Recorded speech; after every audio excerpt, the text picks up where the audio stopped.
Olá pessoal, bom dia. Eu sou Rafael Sacramento, professor de filosofia e de teologia. Estou em mais um dia aqui para fazer uma reflexão com vocês sobre as leituras de hoje. As leituras que são contempladas aí na liturgia católica, ok? Vou parar o áudio só um pouquinho porque está passando um caminhão aqui e já retorno.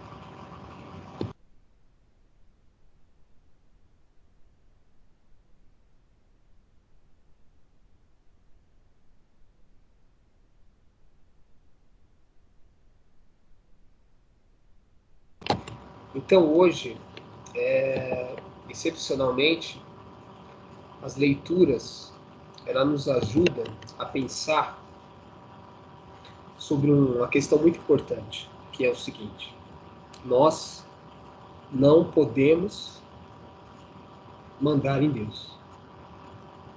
A gente até gostaria que Deus fosse refém das nossas vontades, dos nossos desejos.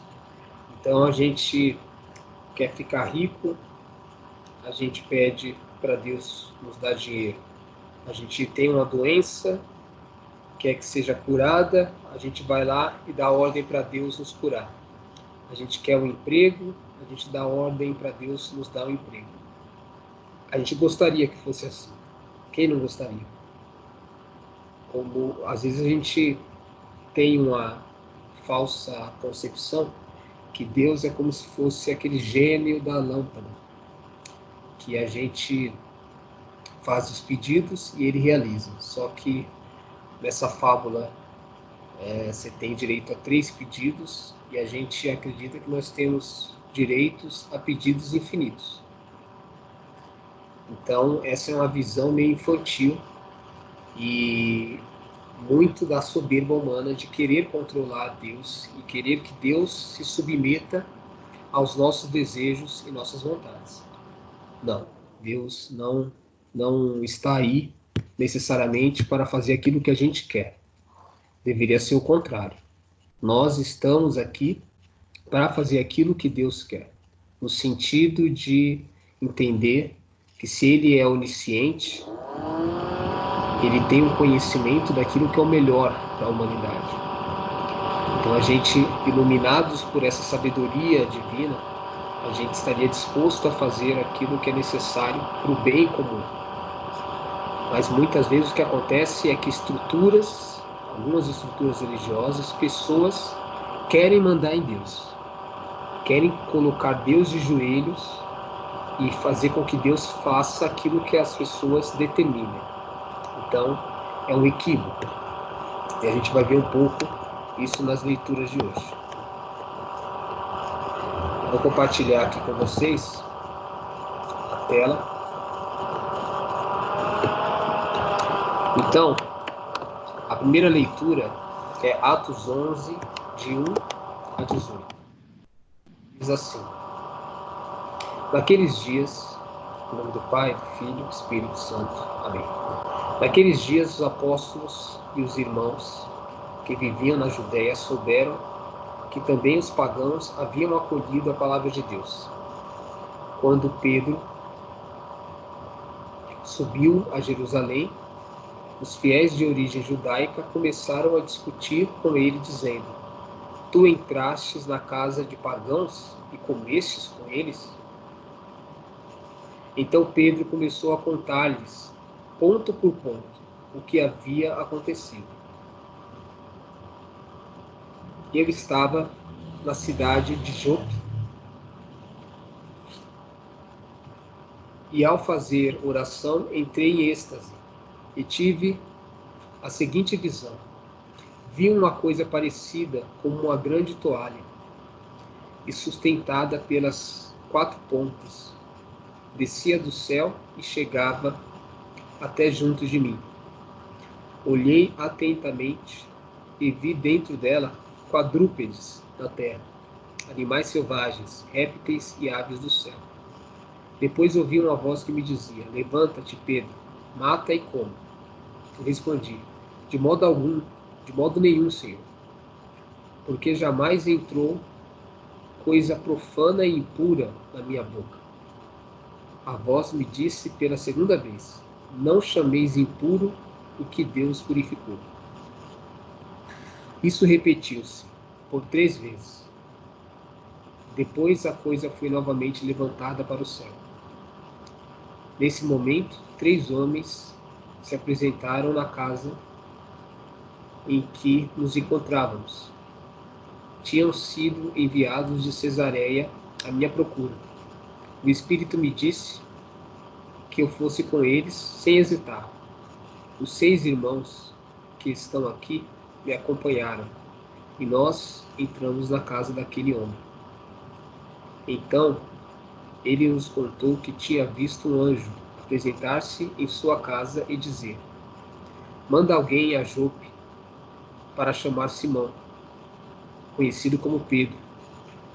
Ele te falará de acontecimentos que trazem a salvação para ti e para toda a tua família.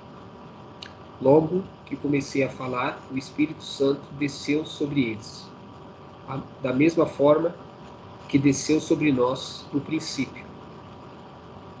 Então eu lembrei do que o Senhor havia dito: João batizou com água, mas vós sereis batizados no Espírito Santo. Deus concedeu a eles o mesmo dom que deu a nós, que acreditamos no Senhor Jesus Cristo. Quem seria eu para me opor à ação de Deus? Ao ouvirem isso, os fiéis de origem judaica se acalmaram e glorificaram a Deus, dizendo: também aos pagãos Deus concedeu a conversão que leva para a vida. Palavra do Senhor. Essa leitura ela é bem emblemática e eu vou procurar tratá-la um pouco mais detalhadamente, alguns pontos que eu acho importantes. Então vamos lá. Primeiro, existiam aí, como está sendo colocado aqui, os apóstolos, eles estavam ali com os irmãos que vinham da Judéia. Então a gente sabe que, assim como os pagãos, que são aqueles que não eram de origem judaica, mas também judeus, estavam se convertendo ao cristianismo. Estavam recebendo o batismo, recebiam o Espírito Santo e se tornavam ali membros dessa nova religião, desse novo segmento, vamos colocar assim, um movimento, no primeiro momento, sectário, né, separado do judaísmo. Então, esse movimento estava agregando judeus e pagãos. Né? E aí, Pedro, ele foi aí a Jerusalém e estava acompanhado desses fiéis de origem judaica e começou-se a ter ali uma discussão, porque estavam sabendo que Pedro tinha entrado na casa de pagãos, de pessoas não judaicas, e comido com eles. Participou ali das refeições. Então questionaram Pedro sobre isso. E aí Pedro começou a contar ali, ponto por ponto, o que havia acontecido. Então Pedro, ele vai colocar primeiro que ele foi para esse lugar não por decisão própria, particular, mas quando ele coloca que ele estava em oração e depois ele entrou em êxtase, é justamente a oração, comunicação com Deus. Então ele estava em comunicação com Deus para receber a orientação do que deveria fazer. Então entrou em êxtase, e êxtase é como se ele fosse arrebatado. E nesse estado de êxtase, ele começa a ter uma relação mais íntima com Deus. E aí Deus vai conduzi-lo a um processo de visão em que desce do céu animais, ele fala aí quadrúpedes, né? Animais selvagens, que Deus, Jesus ali, autoriza, pede para que ele coma. E é justamente na relação de dizer que os judeus tinham muito problemas com animais, com alguns animais que eram considerados impuros e que eram consagrados a algumas outras divindades. Mas aí, primeiro que se o mundo e os animais são criados por Deus, na lógica não pode existir animais impuros e animais puros. Todos os animais são puros. Eles se tornam impuros quando eles são consagrados a ritos, a deuses falsos. Mas quando eles são abençoados, purificados por Deus, eles se tornam puros. Então, não existe essa divisão entre animais puros e impuros. Deus, ele está no processo de, vamos colocar assim, levar toda a criação a um patamar de perfeição. E essa toda a criação significa seres humanos, mas significa também animais. Então, os seres humanos se tornam impuros por suas decisões. Os animais, muitas vezes, se tornam também por decisões humanas. Mas, em si, essas impurezas não existem, porque tudo é criação de Deus. Então, isso seria mais uma questão de preconceito religioso. O preconceito que faz uma projeção de impureza sobre determinadas realidades e pessoas. Não é que elas são em si. É o nosso preconceito que lança esse olhar de sujeira sobre as realidades. Então Pedro, quando ele fala da êxtase, da oração, é para mostrar que muitas vezes isso é um recurso estilístico. Não é que necessariamente Pedro teve essa êxtase, mas ele tinha convicção com discernimento no Espírito que a vontade de Deus era que ele pudesse se alimentar desses animais que judeus e pagãos pudessem comer normalmente. E se os judeus quisessem ainda manter as suas tradições por uma questão de consciência, eles não poderiam impor aos pagãos que aceitassem as suas tradições, goela abaixo. Porque os pagãos, vindo de outras culturas, tinham outras tradições. Então Deus, em última instância, ele não está muito preocupado com tradições humanas. Ele está preocupado com o caráter, com a nossa ação, com as nossas escolhas, com a nossa intenção de amar ou não. Ele não está preocupado muito com as roupas que a gente veste, com usar véu ou não usar véu, com usar terno ou não usar roupa formal. Ele não está preocupado com moda. Deus está preocupado com atitudes, com ações concretas. Então, a gente muitas vezes religiosamente fica preso a muitas tradições. E a gente não entende que as tradições, elas estão no segundo plano. O amor vem em primeiro lugar. A prática do bem comum vem em primeiro lugar. E aí, toda a estrutura aqui de Pedro é para mostrar que houve legitimidade de Deus. E, por final, ele vai falar que aquele mesmo Espírito que Jesus prometeu que ele enviaria, né? Aqui ele cita que ele lembrou-se do que o Senhor disse, né, em relação a João, que João batizou com água, mas vós sereis batizados no Espírito Santo. E Pedro vai falar que tanto eles, apóstolos, foram batizados no Espírito Santo, como aquele mesmo Espírito que desceu em Pentecostes, ele também desceu sobre esses pagãos. Para mostrar que não tinha diferença. Deus não faz acepção de pessoas, nós que fazemos. Nós que queremos dizer que a nossa religião, o nosso grupo é melhor do que os outros. A gente tem que tomar muito cuidado com isso. A gente tem que tomar muito cuidado com essa ideia que o meu grupo religioso é superior. Porque o que realmente é o fundamento para que a gente tenha comunhão com Deus é o nosso modo de agir, a nossa conduta. Não estou falando que não importa igreja, mas existe às vezes aquele discurso, eu não quero entrar muito nesse detalhe, mas o pessoal fala assim, a placa de igreja não salva ninguém. De fato, realmente não salva. O fato de ser católico, de ser protestante, de ser evangélico, de ser adventista, não quer dizer que você está salvo. Não é o rótulo, não é necessariamente estar preso está dentro de um determinado segmento religioso que você vai ser salvo. Não estou dizendo que isso talvez não é importante, não seja importante. Mas a gente tem que tirar essa ideia. Inclusive eu falei um pouco em outros momentos, que eu vou falar em algum momento sobre os batismos, né, que convencionalmente existe um único batismo. A gente vai ver que não é necessariamente assim, teologicamente falando, mas o critério maior para a salvação é o amor, que é o que está em Mateus 25, do 31 em diante. Que Deus vai perguntar para separar os cabritos das ovelhas.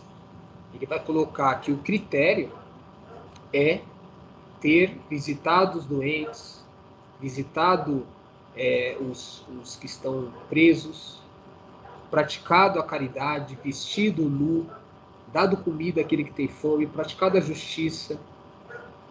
Né?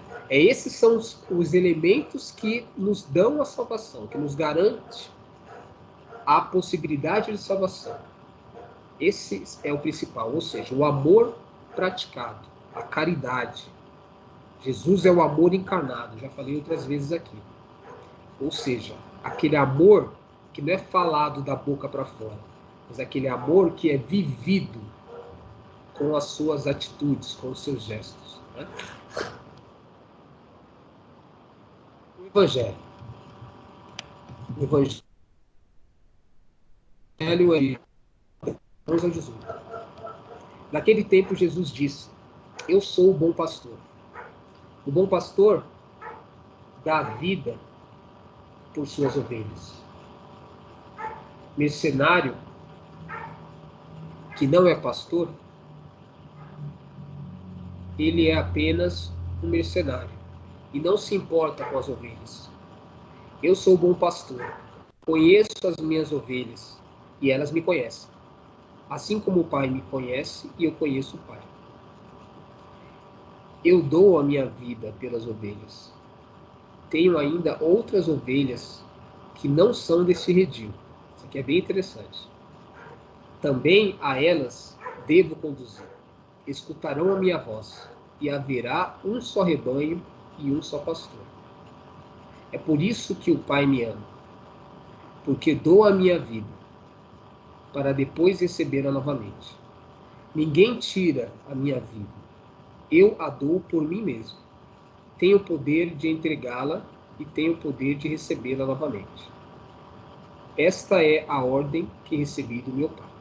Palavra da salvação. Então, vamos entender alguns pontos importantes nessa leitura. O primeiro ponto é que Jesus é o bom pastor.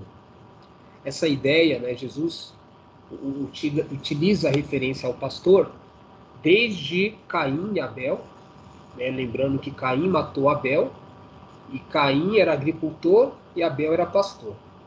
Então, foi a oferta de Abel que agradou aos olhos de Deus. Porque Caim já estava com a intenção negativa no coração. Ele já tinha soberba, inveja, ele já era mal intencionado. Só por isso. Não é que Deus é contra a agricultura. Mas ali o pastoreio virou símbolo de Israel, da condução de Israel. Então a ideia de Deus pastor ficou muito associada. Se fosse nos dias de hoje, poderia ser uma outra referência. Até mesmo porque, por ser um povo muito camponês e ligado aí à pecuária, então a ideia de fazer sempre correlações com o campo e com a pecuária, no caso aí o pastoreio, era uma forma de referências para trazer um pouco a ideia de como Deus deve ser a nossa vida. E aí nessa relação, ele vai colocar, né, que ele protege o pastor protege as ovelhas, impedindo ali, para quando o lobo chegar, ele, diferente do mercenário que foge para proteger a própria vida e seus interesses, o pastor é aquele que enfrenta o lobo e qualquer outra ameaça, porque ele dá sua vida pelas ovelhas.